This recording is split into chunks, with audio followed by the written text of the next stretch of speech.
जनतेचा आवाज महाराष्ट्र पंचा माध्यमातून।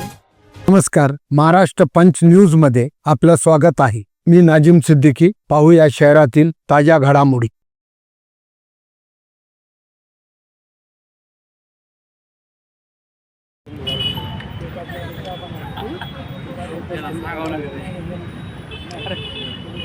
पार्ल्याच्या नंतर 10 पार्ले आले, कळलं का? पार्ल्याच्या नंतर 10 पार्ले आले। पार्लेच असते काही गोष्टी होता कलातला रस्ता लागतो। थांबा थांबा थांबा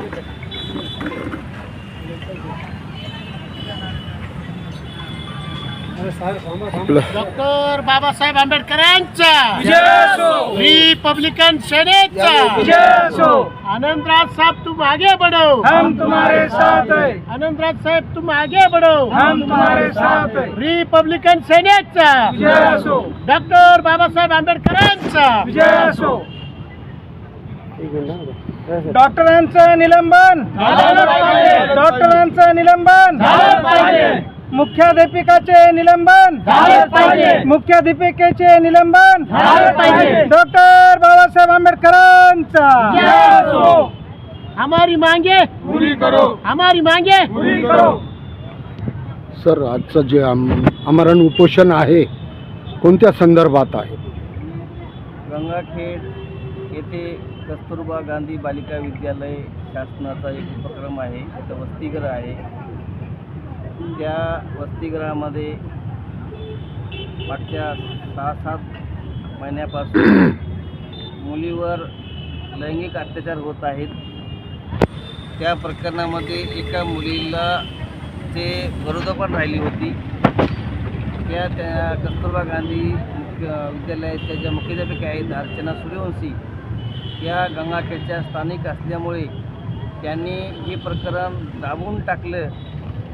त्यांच्या राजकीय हस्तक्षेपाने त्यांच्या अत्याचाराला कंटाळून त्या वसतिगृहातल्या 3 मुलींनी दुसऱ्या मजल्यावर उडी टाकून पळून जायचा प्रयत्न केला होता आणि त्याची थातूरमातूर चौकशी नेमली जिल्हा परिषद परभणी येथील शिक्षणाधिकारी प्रभारी ससाने यांच्या अध्यक्षतेखाली। त्या ससानेनी चौकशी केली। चौकशी करत असताना त्यांनी त्या कस्तुरबा गांधीच्या मुख्याध्यापिका अर्चना सूर्यवंशी यांना सोबत घेऊन चौकशी केली। चौकशांती सिद्ध झालं की मुली पळून गेल्या होत्या, एका मुलीला दिवस गेले होते आणि मग थातूरमातूर ती चौकशी अहवाल तिच्या विरोधात असतानाही त्या ठिकाणची जी वार्डन होती कुलकर्णी नावाची, त्या कुलकर्णी वार्डनला ती कंत्राटी असल्यामुळे तिला त्या सेवेतून काढून टाकण्यात आलं।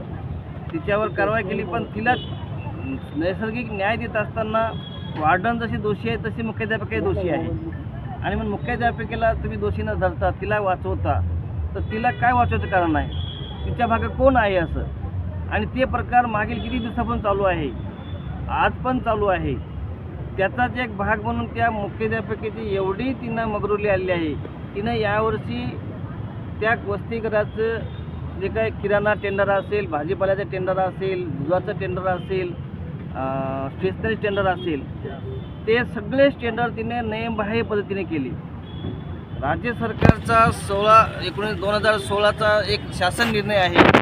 त्या निर्णयामध्ये 10 लाखाच्या वरचे सगळे निविदा, सगळे टेंडर हे ऑनलाईन करावे लागतात। पण तिनं एक टेंडर असं आहे किराणाचं जे की वर्षाला 30-35 लाख रुपये होतात। तिनं ते प्रकरण एकदम ऑफलाईन केलं आणि तिच्या मर्जीतल्या माणसाला ते प्रकरण दिलं। ससानेचा काय रोल आहे?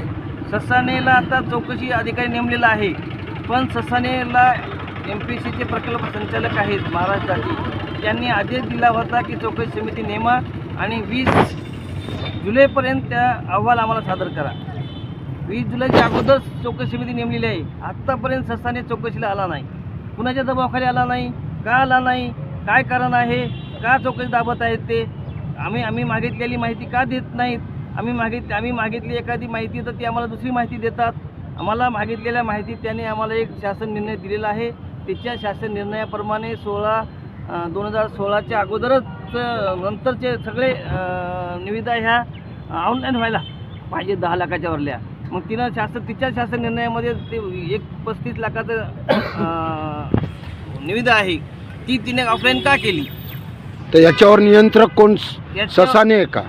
त्याच्यावर नियंत्रण नाही, ससाने नाही, पण याच्यावर नियंत्रण प्राथमिक जिल्हा परिषदेचे शिक्षण अधिकारी आणि मुख्य कार्यकारी अधिकारी. आपण आता अगोदर बोललात का ससानेने त्या मॅडम सोबत राहून चौकशी केली, त्या चौकशीवर आपला विश्वास नाही का? अजिबात विश्वास नाही.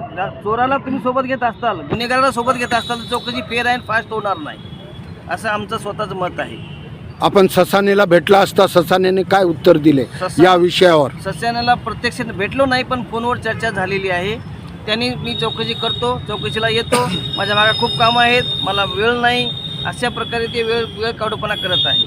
हे अति आवश्यक मध्ये हा विषय येतोय गांभीर्य, तर त्याच्यापाशी वेळ नाही त्याला.